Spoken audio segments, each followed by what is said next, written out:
Se escucha. Hola. Vamos a esperar que se conecte.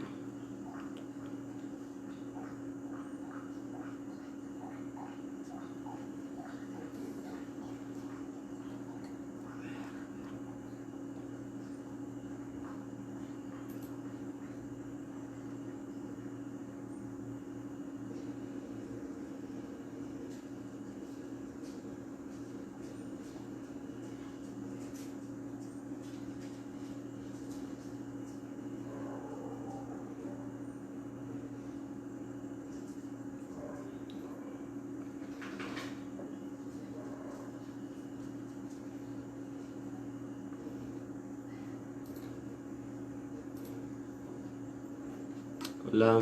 Bueno, ya tenemos dos conectados. Vamos a esperar un rato para poder empezar. El tema de hoy va a ser la deuda y el Estado como tal, ¿no? La deuda gubernamental. Solo me dicen si se escucha bien el audio. Allí me pueden escribir en los comentarios. Hoy vamos a tocar el tema acerca de la deuda gubernamental y las implicaciones que tiene para la clase trabajadora. Vamos a esperar unos minutos para poder ver que otros compañeros se puedan conectar y puedan escucharnos. Unos 2 o 3 minutos. Así que estoy viendo que ya se conectaron 6 compañeros. Saludos. Saludos, Diablo. Saludos hasta México.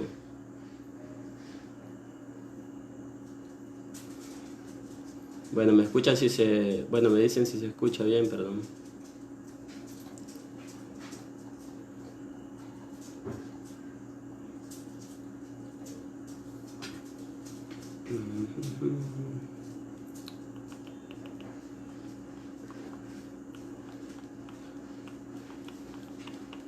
Como les decía, vamos a tocar el tema de la deuda, este tema que es bastante espinoso y que muchas veces no se toca en los medios de comunicación, no se habla, es un tema que a veces desconocemos, ¿no? Que no hay mucha información acerca de este tipo de cuestiones y que tiene que ver mucho con todo lo que nuestro diario vivir, ¿no? Con toda la situación de los impuestos del Estado y que sirven ahora o que sirven para la situación de podernos brindar o garantizar nuestros derechos, ¿no? Si un Estado, bueno, está desfinanciado, obviamente la cuestión del derecho a la salud, a la educación, se ve minado, ¿no? En esa situación creemos que es muy importante y más en una época donde estamos siendo azotados por el virus, ¿no? Por el coronavirus como tal, y vemos cómo los sistemas de salud han colapsado a nivel internacional. No es una cuestión que solamente pasa en El Salvador. Pero bien, ese es el tema que tenemos ahora. Introducirlo de nuevo. Buenas noches. Creo que ya hay un par de compañeros conectados para poder iniciar. Son las 7 de la noche ahorita y 3 minutos. Hoy domingo, un domingo bastante caluroso. Hoy no podrá estar la compañera Zenia, no me pudo acompañar esta vez porque tenemos algunas otras sorpresas, estamos cambiando algunas cosas para hacer este tipo de videos en vivo. Y bueno, esas sorpresas a través de nuestra página, decirles que también pueden visitar nuestra página web www.bloque popular juvenil. El tema que hoy vamos a tocar también está escrito, hay un artículo escrito acerca de la deuda y pensamos seguir desarrollando esta cuestión. En sí, como les decía, el tema de hoy que vamos a desarrollar es el tema de la deuda como tal, ¿no? Y es importante tocarlo en este momento porque sabemos que el gobierno de El Salvador ha tenido una serie de medidas que tienen que ver con más adquisición de deuda. Entonces lo que vamos a hacer es más o menos bosquejar, ¿no? Todo lo que sea, sobre todo los datos que se tienen acerca de la adquisición de deuda, lo que se está pagando y todo esto. No vamos a hacer mucho hincapié en las cuestiones estadísticas, sino que nos vamos a basar de un par de situaciones, de un par de datos, para poder luego desarrollar un análisis más profundo, que es lo que al final nos interesa. No nos interesa de que la gente pues acumule una gran cantidad de datos que a veces se hacen innecesarios y que a veces nublan también la situación del análisis a partir de nuestra página. Decir que la cuestión de la deuda es una situación bastante complicada que tiene implicaciones clase trabajadora, porque al final quienes pagan esta deuda, esta adquisición de deuda, no es toda la población en general, como a veces se nos quiere decir, sino más bien lo que los terminan pagando son la gente de a pie, la gente trabajadora, porque al final las empresas pueden eludir los impuestos, ¿no? O estos mismos impuestos que se utilizan para poder hacer esa situación del pago de la deuda son conseguidos a partir de impuestos al consumo, ¿no? Entonces es una situación bastante regresiva. Y los datos sobre la deuda se dice que para 2018, bueno, 2019, la deuda había llegado a más de 20.311 millones de dólares, ¿no? Lo cual es una de las deudas más altas de toda Latinoamérica. Se dice que El Salvador es el cuarto país más endeudado de toda Latinoamérica, solo por detrás de Argentina y Venezuela, que tienen niveles de endeudamiento mucho más elevados que El Salvador, ¿no? Pero hay otros datos bastante interesantes, ¿no? O sea, cuando hablamos en general de la deuda pública, hablamos también de otros tres segmentos que vamos a dividir. Por ejemplo, está el sector público no financiero, ¿no? Que tiene que ver con las instituciones de salud, tiene que ver con todas estas instituciones que nos brindan algún tipo de servicio y que no manejan en sí o no generan algún tipo de dinero, ¿no? Se dice que de esos 20.000, 14.506 millones de dólares son del sector público no financiero, ¿no? 985 son letras del tesoro, ¿no? Estas letras del tesoro son bonos o letes que pone el gobierno para poderlos utilizar en determinados momentos, ¿no? Y 5.704 millones son del sector público financiero. Esto tiene que ver con la cuestión de las pensiones, esto que ha estado debatiéndose en esta semana acerca de que si las aseguradoras tienen el dinero o no tienen el dinero de nuestras pensiones. Pues aquí podemos ver de que gran parte de ese dinero, que ese fondo de pensiones que está privatizado, se ha prestado al Estado como tal para poder cumplir. Pero bien, este tema no lo vamos a tocar ahora, el de las pensiones. Eso ameritaría un tema, un Facebook Live más especial para esa situación. Lo que nos aqueja ahorita es la cuestión de la deuda externa, ¿no? Y bueno, la deuda externa como tal es una deuda que ha venido creciendo alrededor de los últimos años, y hay algunos datos bastante interesantes, ¿no? En 2015 se tenía de toda la deuda pública 16.000 millones de dólares, ¿no?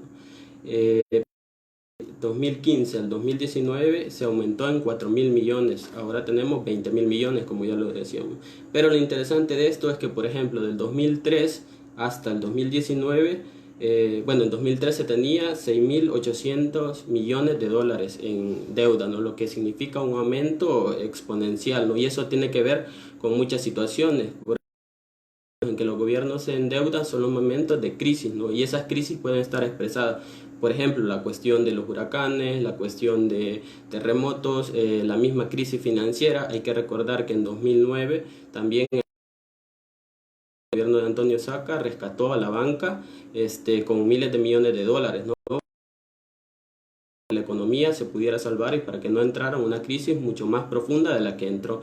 Hay que recordar que en 2009 la economía salvadoreña cayó en 3.8%, así que ni con todos esos millones de dólares que se les dieron a los banqueros se pudo salvar la economía como tal, y tuvimos una cadena de despidos, una cadena de situaciones de ataques a la clase trabajadora, ¿no? Y incluso el país se tuvo que endeudar más todavía con esta situación. Entonces tenemos esa cuestión, pero nosotros podemos preguntarnos por qué los gobiernos se endeudan. ¿Es que acaso no son capaces de poder cumplir con sus obligaciones con el dinero que se tiene? Si nosotros, alguien podría decir, bueno, yo todas las veces que compro en el súper, todas las veces que compro incluso una boquita, que compro cualquier cosa, pago el IVA, ¿no? Y ese dinero se va para el Estado. Alguien podría decir, bueno, es que hay mucho derroche en esta situación, hay mucho robo, hay mucha corrupción y todo ese tipo de cuestiones. Eso es cierto, ¿no? Pero no es solamente ese es el problema, ¿no? Sino que hay otro problema más profundo, ¿no? O sea, los gobiernos realmente se endeudan para poder cumplir muchas de las obligaciones que deberían de cumplirse de manera normal, ¿no? Por lo menos las que se plantean cumplir, pero eso no se puede hacer, ¿no? El primer análisis que tenemos, ¿no? Digamos el análisis más superficial dentro de un gobierno que no es un gobierno revolucionario, que no es un gobierno socialista como tal, es que pudiera cumplir con todas estas obligaciones. Pero ¿qué es lo que pasa? Al final estos gobiernos favorecen a las grandes empresas, ¿no? En El Salvador se dice que hay alrededor de 2.500 millones que se pierden en impuestos, ¿no? En elusión y evasión fiscal, ¿no? Este dato de 2.500 millones de dólares es un dato del 2016. No hay datos más recientes últimamente, pero creemos de que esta misma ilusión y esta evasión se mantiene en la situación actual, ¿no? Lo cual significa, por ejemplo, si lo vemos en la cuestión de la inversión social que tiene que hacer el Estado, en una reducción en la inversión de salud, una reducción en la inversión de educación, una reducción en la inversión de vivienda, que estos 2.500 millones de dólares que evaden los capitalistas, que evaden las grandes empresas, podría servir para invertir en esto y solventar un poco la vida precaria que tienen los trabajadores como tal, pero no pasa porque al final el gobierno no se ha propuesto, los últimos gobiernos que hemos tenido durante los últimos 20 años no se han propuesto hacer una reforma fiscal revolucionaria que de verdad ponga impuestos a las grandes corporaciones, ponga impuestos a las grandes transnacionales, a las zonas francas y todo ese tipo de situación, ¿no? ¿Por qué no lo hacen? Porque realmente son gobiernos que defienden los intereses de la burguesía y del imperialismo o del capitalismo internacional, ¿no? Porque al final lo que se necesita es que estas empresas puedan operar y para poder mantener un margen de ganancia mucho más elevado, no tienen que pagar impuestos y tienen que pagar bajos salarios, ¿no? Así que hace más de 40 años que pagan cero impuestos a operar acá, ¿no? Pero el gobierno nos lo vende como una cuestión de que nos van a dar empleo, ¿no? Pero a la larga, ¿qué está pasando con esta cuestión? Al final no podemos tener un sistema de salud público integral porque esta gente no quiere pagar los impuestos, ¿no? El gobierno no tiene una política para poder cobrar este tipo de impuestos, ¿no? Y bueno, podemos poner otro ejemplo, ¿no? O sea, ya decíamos, la situación del endeudamiento se viene a partir de grandes crisis, ¿no? O sea, puede ser una crisis financiera como la del 2008, puede ser un evento sobrenatural, como por ejemplo los huracanes, la cuestión de los terremotos, y también puede ser la situación que nos aqueja ahora, ¿no? La situación de la situación de un virus, ¿no? Que ha puesto al descubierto toda la situación de precariedad que tenía el sistema de salud, ¿no? Y también la precariedad mismos que no pueden mantener una cuarentena sin, digamos, algún apoyo del gobierno como tal, ¿no? Es una cuestión muy dura en el que el gobierno se ha tenido que endeudar, ha pedido una deuda de 2.000 millones de dólares el mes pasado y ahora ha pedido una nueva deuda de 1.000 millones de dólares, ¿no? Entonces cualquiera podría decir, bueno, es que está bien porque realmente esos 2.000 millones de dólares van a servir para equipar al sistema de salud, va a servir para poder inyectar dinero a las familias pobres, va a servir para poder hacer un hospital que pueda combatir la cuestión del COVID-19, pero obviamente tenemos que ver todas las cuestiones que implica este tipo de situaciones. O sea, el gobierno pudo responder con fondos propios para poder desarrollar todas estas cuestiones. Creemos que sí se pudo haber hecho, ¿no? Si el gobierno hubiera implementado desde meses anterior una reforma fiscal que cobrara los impuestos a los más ricos, ¿no? De lo que estábamos hablando acerca de la ilusión y la evasión fiscal. Pero en diciembre ustedes recordarán que el gobierno de Nayib Bukele perdonó más de 600 millones de dólares a los empresarios. ¿Cuál fue la excusa de esto? Es bueno, para tener un equilibrio dentro de la economía y que estos empresarios no se fueran a quiebra y esto no representara despidos para la clase trabajadora, ¿no? Y luego tenemos algunas cuestiones en las que el dinero que tiene el Estado no se invierte de la mejor forma, ¿no? Entonces tenemos toda esta serie de problemas, digamos, contra un muro de concreto en el que no tiene dinero para poder responder, para poder cumplir con sus obligaciones y necesita ayudar. Pero hay una alternativa en toda esta situación y la alternativa que se tiene que tener no es una alternativa de más deuda, ¿no? En esta situación podemos diferir con todos los políticos en general porque al final en la Asamblea Legislativa ningún partido político ha puesto a la cuestión de la deuda. Lo que han dicho, bueno, es que esta deuda va a ser por la salud de la población trabajadora, pero nosotros también tenemos que ir más allá, ¿no? $300 acá en este día o este mes, pero ¿qué va a significar toda esta situación después, ¿no? ¿Quién va a pagar? Es la cuestión fundamental. ¿Quién pagará toda esta deuda? realmente no va a ser las clases ricas, ¿no?, del país, no van a ser los grandes empresarios los que van a pagar. Los que van a pagar esta deuda vamos a ser nosotros, ¿no?, con el aumento de los impuestos del IVA, con aumento, por ejemplo, de las contribuciones especiales, con una serie de medidas que se van a venir en el futuro, ¿no? Porque al final, si las empresas evaden y eluden impuestos, el Estado tampoco va a tener dinero para poder pagar esta deuda, ¿no? Al final, el poco dinero que se está recibiendo a partir de las contribuciones que la misma clase trabajadora da a partir del consumo, es el dinero que se va a utilizar para pagar la deuda externa, ¿no?, la deuda al FMI, y eso va a significar que nuevamente vuelvan a recortar en salud y que nuevamente en educación, y que, bueno, sigan los ataques y que siga una vida de precariedad. Ese es el círculo capitalismo como tal, ¿no?, en el que nos meten los bancos, en el que nos meten los sistemas financieros, y obviamente todo esto genera una cantidad de riqueza, porque al final estos bancos no nos están prestando por buenos samaritanos, no nos están prestando porque realmente nos quieren ayudar. Realmente lo que están haciendo, en primer lugar, lo que quieren hacer es salvar la economía, porque al final con los 389 millones de dólares que prestó el FMI, sirvió para poder desembolsar $300 a la familia, y cualquiera puede decir, bueno, es para que coma, pero realmente es para que, por ejemplo, los supermercados, los pagos de recibo, los bancos, las deudas y todo esto no se quebraran, ¿no? Porque al final, si la gente no tiene dinero, entonces el consumo cae, por lo tanto la economía cae más de lo que cae a partir del paro que se ha hecho con la cuarentena, ¿no? Entonces, ¿a quién se está salvando realmente? ¿Son necesarios los $300? Sí, pero ¿son suficientes? No, realmente no son suficientes. Y bueno, al final este dinero está yendo para los grandes empresarios, ¿no? Ese es el círculo que sigue todo este dinero.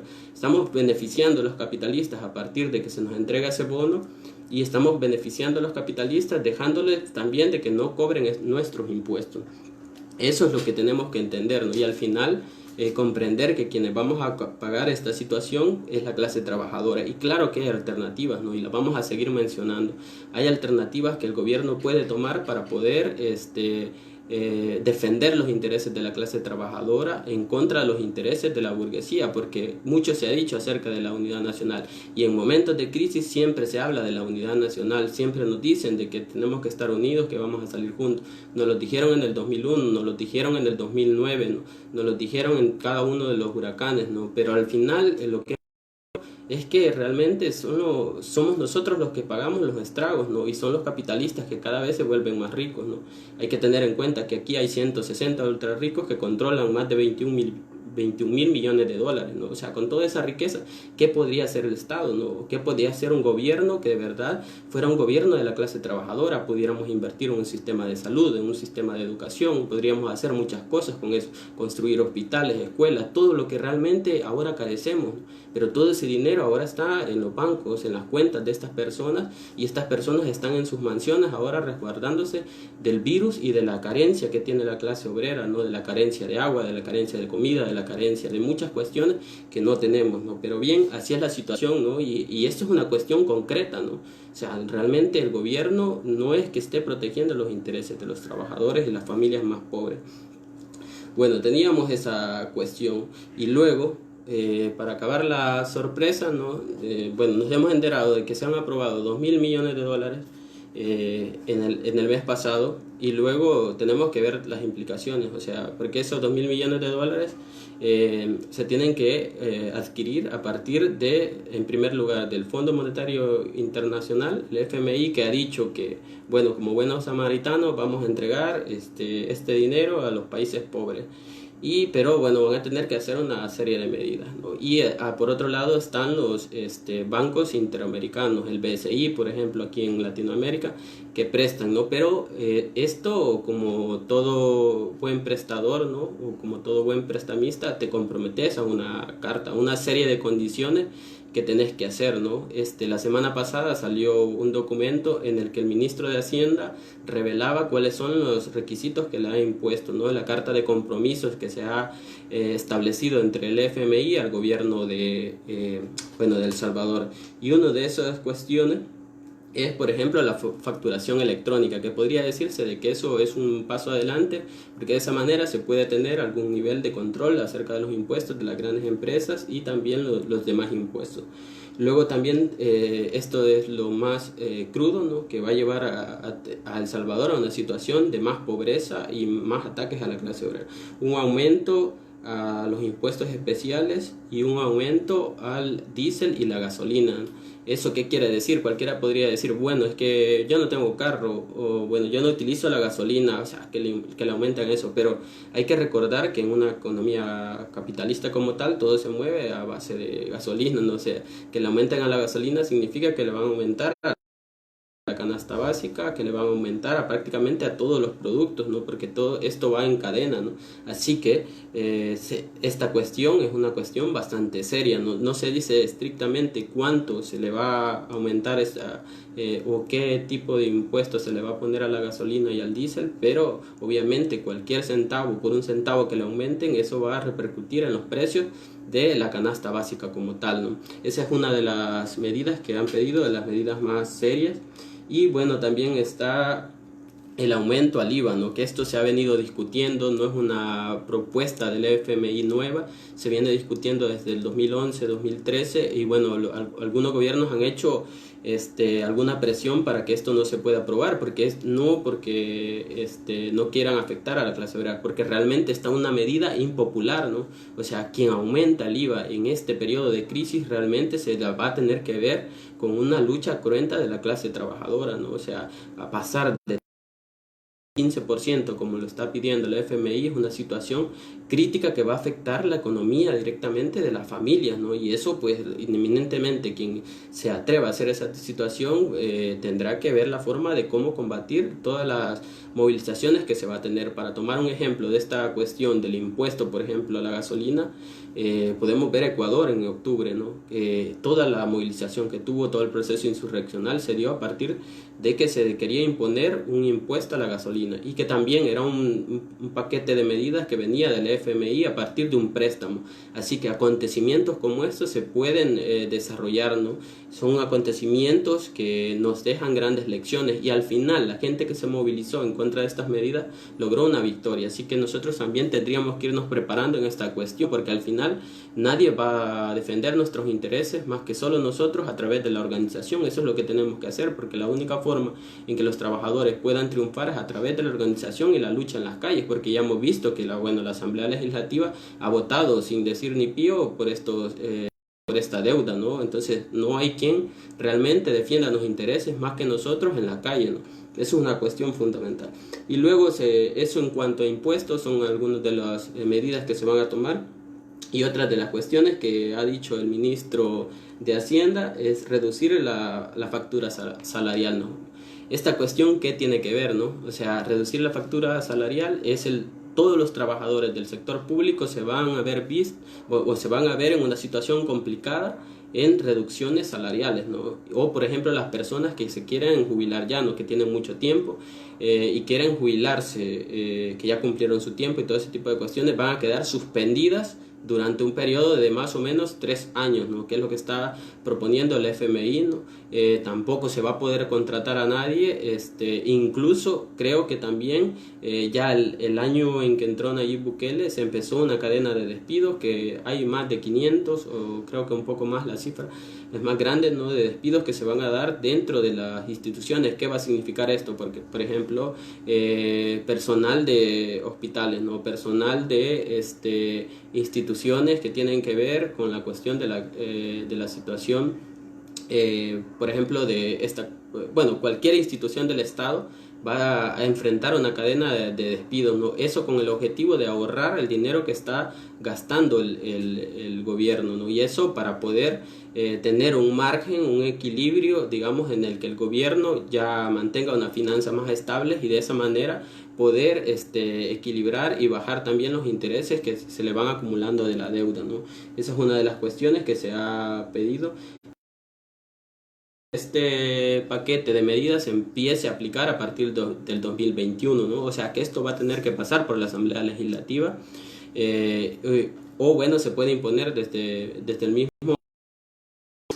desde el mismo Ejecutivo, ¿no? Como una medida para, van a decir, para rescatar la economía, para poder sacar todo lo que ahora se está gastando, ¿no? Pues según las estimaciones del Ejecutivo se van a gastar alrededor de 900 millones de dólares solo en el combate de la pandemia, pero este dato es muy pequeño, ¿no? Realmente se va a gastar más, ¿no? Y por lo cual se está endeudando el gobierno, ¿no? Pero la cuestión fundamental acá es cuánto va a llegar, a cuánto va a ascender esa deuda.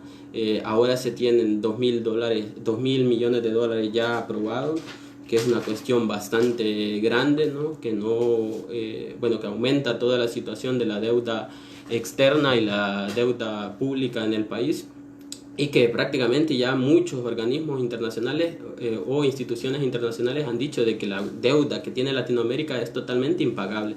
De hecho, estaba leyendo de que hay unas estimaciones que se dice de que a partir del 2008, a partir de esta crisis que hubo en 2008 hasta la fecha, nadie realmente ha abonado la deuda. O sea, no es que no se ha dado dinero para la deuda, sí se ha dado dinero, pero ese dinero solamente es para los impuestos que nos da la deuda, porque la deuda a medida va pasando y si no vas pagando exactamente lo que tenés que pagar, se te va aumentando en impuestos. Así que, por ejemplo, habían estimaciones de que estos 2.000 millones de dólares nos íbamos a tardar alrededor de 40 años en pagarlos, ¿no? Y en 40 años no es que íbamos a pagar los 2.000 millones de dólares, sino que en 40 años íbamos a pagar solamente los impuestos de esos 2.000 millones de dólares. Cuando acabaran esos 40 años, entonces de verdad íbamos a empezar a pagar los 2.000 millones de dólares. Es una situación totalmente irracional, ¿no? O sea, realmente la clase obrera, los sindicatos y la gente que de verdad se llama revolucionaria debería de tener una consigna muy clara en contra de la deuda externa, ¿no? No puede ser posible de que estos bancos, estas instituciones financieras, nos cobren ese tipo de situaciones, ¿no? Al final es explotar a un país que está en una situación complicada, en una situación de pobreza extrema, y aparte de eso tenemos todo este dinero que está saliendo del Estado, ¿no? Que se está yendo para la riqueza de muchos inversionistas que tienen allí su dinero, ¿no? O sea, estamos enriqueciendo todavía más al 1% más rico de todo el mundo, ¿no? Y es parte de toda esta lógica irracional del endeudamiento de los países, ¿no? Y es una forma también de cómo el capitalismo intenta salvarse de sus crisis cíclicas, ¿no? Que es otra de las cosas que tenemos que mencionar. O sea, realmente el capitalismo entra en crisis constantemente, y una de las formas que tiene para evitar las crisis o para salir de esas crisis, por ejemplo, es aumentando la jornada laboral, o sea, haciendo que los trabajadores trabajen más, explotando más los mercados e inyectando grandes cantidades de dinero a las empresas privadas y a los bancos, ¿no? Esta situación hace de que la economía mantenga un equilibrio, ¿no? Pero la situación ahora es más complicada, ¿no? O sea, realmente estas medidas ya fueron aplicadas, se siguen aplicando, pero la cuestión de la economía, o sea, el crash que va a tener ahora la economía es mucho más duro de lo que fue o lo que pudo haber sido a niveles o en años anteriores, ¿no? Lo que significa para el gobierno de El Salvador una situación bastante complicada, o sea, que no va a poder solventar este tipo de problemas que se le vienen encima, ¿no? O sea, la economía salvadoreña va a caer incluso más de lo que cayó en 2009, según las estimaciones que se están haciendo por parte de los economistas, ¿no? Que por cierto, Aida Lazo ha salido, ¿no? La que era candidata a vicepresidencia por el partido Arena, que es una economista muy buena, ha salido a dar una entrevista, y bueno, viniendo de este tipo de analistas de la burguesía, que tengan una postura realmente desastrosa de la economía, te da una pauta de lo que realmente está por venir, ¿no? Y nosotros no estamos preparados. Realmente nadie nos está protegiendo nuestros intereses, y lo que se va a venir pues una situación bastante complicada, que no solamente tiene que ver con este ajuste estructural o este paquete de medidas que nos está imponiendo el FMI. Pero bien, ahora hablemos de la otra de las cuestiones que hablado bastante de los 2.000 millones de dólares que se han planteado, que se han aprobado ya, y que de estos se han desembolsado alrededor de 380 millones de dólares, ¿no? Que fueron desembolsados por el FMI. Pero ahora el gobierno, según dicen, se ha estado reuniendo por 3 meses con la empresa privada, según el diario El Mundo, ¿no? O sea, en 3 meses se han estado reuniendo para poder plantear un plan de rescate de la economía. O sea, es el rescate de la economía, no de nuestra vida. O sea, 3 meses han estado discutiendo cómo salvar sus intereses y no cómo salvar nuestras vidas. Eso es lo que han estado haciendo, ¿no? Y aparte de eso es que tampoco a nosotros no se nos ha consultado si realmente nosotros queremos tener una deuda de 2.000 millones de dólares. El resultado de esa reunión con el gobierno, ¿cuál fue? Pues un nuevo préstamo de 1.000 millones de dólares, ¿no? Ha salido este cardenal, el presidente de la ANEP, conjunto con funcionarios del gobierno, y han dicho pues que estaban en contra de la deuda porque querían tener, bueno, respetaban esta ley que se aprobó en 2016 de responsabilidad fiscal, que no era más que una excusa para poder boicotear unos programas del gobierno anterior, ¿no? Eso también hay que tenerlo en cuenta. Ahora salen a decir de que, bueno, que la ley puede tener algunas excepciones y que se necesita hacer un nuevo préstamo, aparte de los 2.000 millones de dólares que se han tenido, un nuevo préstamo de 1.000 millones de dólares, pero que en esos 1.000 millones de dólares, alrededor de 400 millones de dólares van a ser para salvar a las grandes empresas, ¿no? No va a ser esta cuestión para invertir en salud, no va a ser esta cuestión para dar subsidios, por ejemplo, a la clase trabajadora, ¿no? Y bueno, se hace un desglose, ¿no? En el que se dice también que se va a dar una parte a la pequeña empresa, ¿no? Que se va a dar otro 50% a subsidios de alrededor de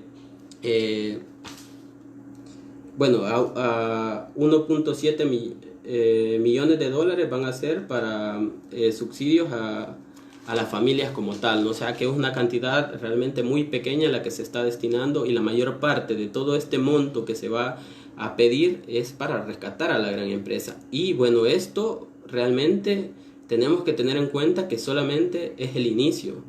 Esto no va a acabar. Los empresarios están presionando, ya hemos visto que están por la vía de poder arrancar nuevamente la cuestión de la industria, ¿no? Y bueno, están presionando también porque el gobierno le dé una extensión más para pagar la cuestión de la renta, ¿no? Que es otra de las cuestiones que el gobierno ha dicho, de que no tiene este dinero porque las empresas, como no han estado produciendo, las pobres empresas no tienen dinero para poder pagar estos impuestos, ¿no? Pero nosotros sabemos que sí tienen dinero, que hay cuentas, ¿no?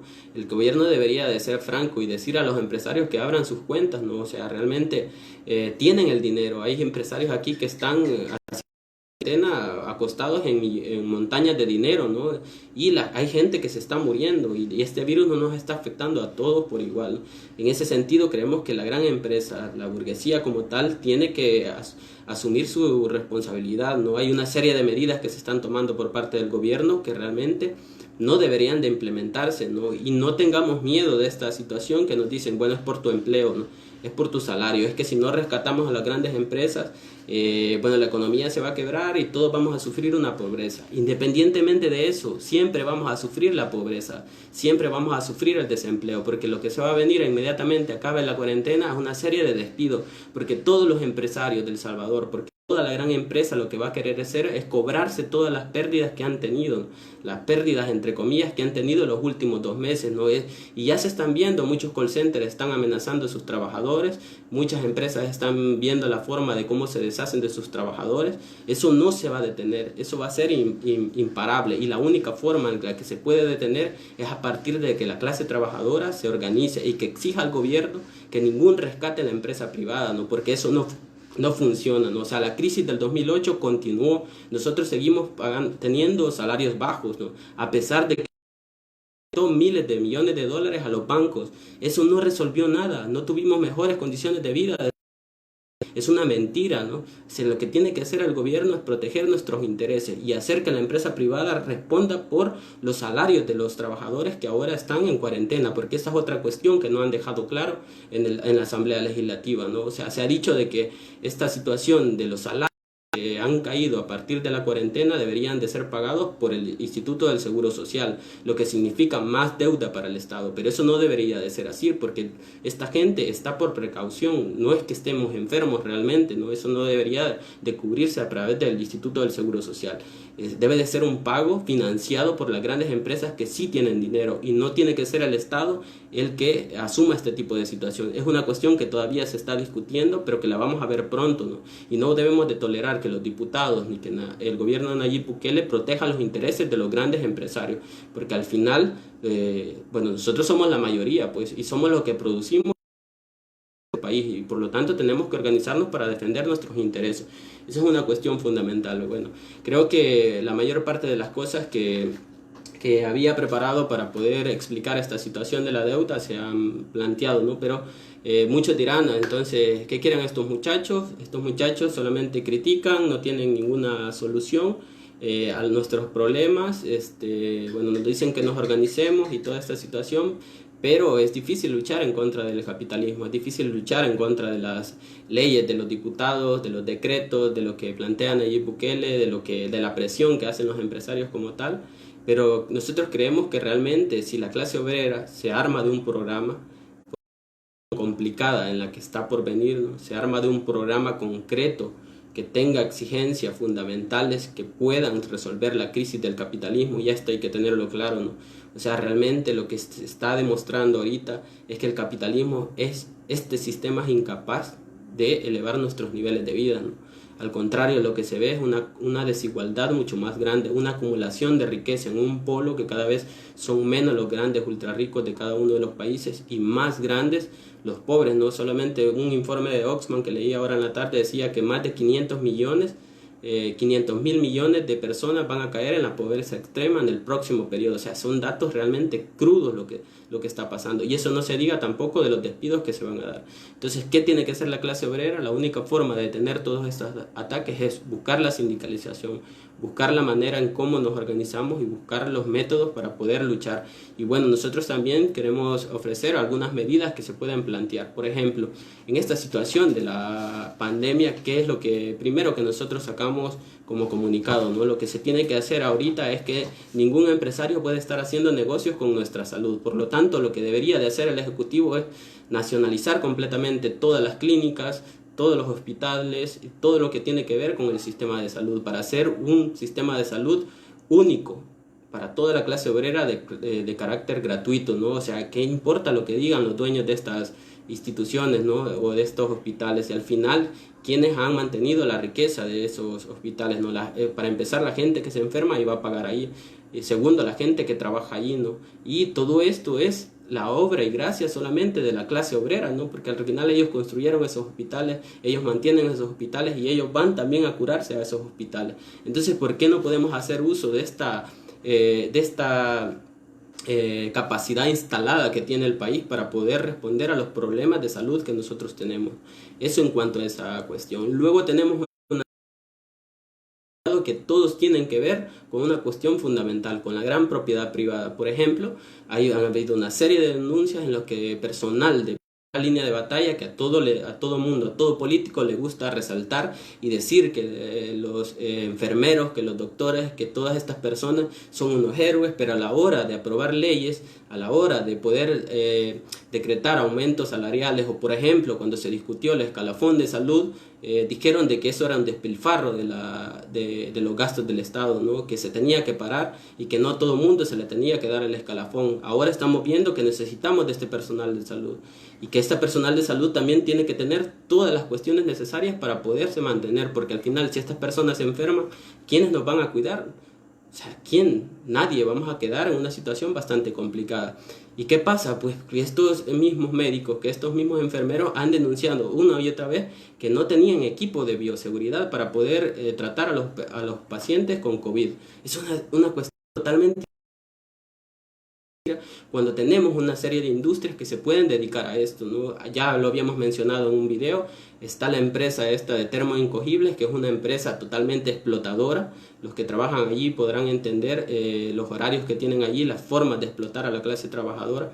Y ahora han salido como buenos samaritanos diciendo de que ellos pueden producir, por ejemplo, gabachas plásticas para poderlas vender al gobierno. Y ahora están vendiendo al gobierno de Guatemala y están vendiendo al gobierno de El Salvador.